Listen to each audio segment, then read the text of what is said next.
It's been dubbed Carmageddon, but one blogger says that's overblown. He's calling it just this weekend. Damien Newton founded LA Streetsblog and wrote only once about 405 closure. One of the things that's happening is there's been so much coverage of this that we don't think it's going to be as big an issue as people are saying. In fact, you say you're bored. Well, bored might be overstating it, but we think that, if you see, some stations are literally running stories on it every day, that this is going to be a big catastrophe, a big disaster.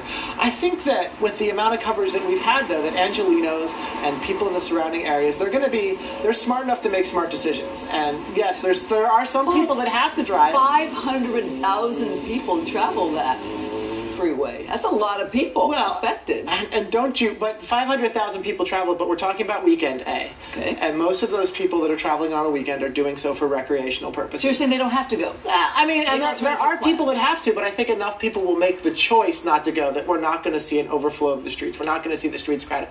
People are going to say, well, instead of taking that 2-hour trip to the beach, which is going to be, just a total hassle, I'm going to take that trip to the park that's a mile away that I've never been to. We're going to go to a friend's house for a barbecue. You call it an elitist issue that Californians are concerned about the bus riders when bus lanes are cut. Well, I think, we're trying to make the point. I think Californians do care, but if you look at the coverage, we had 500,000 hours cut a couple years ago of bus service a year, 300,000 cut earlier this year, and some groups have made noise, and there have been issues, and there have been television stories about it, but it certainly hasn't been this level of saturation, and the riders that are losing those buses are losing them forever. Are you saying also in the blog that we may not be getting our bang for the buck? It is just a stretch of carpool lane? We've seen some census data. The census data for car commute trips in Los Angeles doesn't show a trend towards more people carpooling. Now, will you write about Carmageddon this weekend, as you call it? We'll write about it on Monday. We're going to check it and see how we did it. I was actually somewhat surprised that some of my commenters,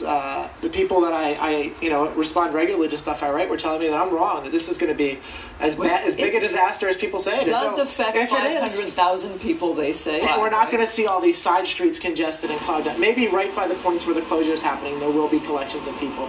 Probably right by LAX, there's going to be a collection of people that that have to pick someone up at the airport, that don't have another way to get a loved one there. And we understand there's going to be some of that. But Carmageddon, sort of this big apocalyptic image, I just don't see it.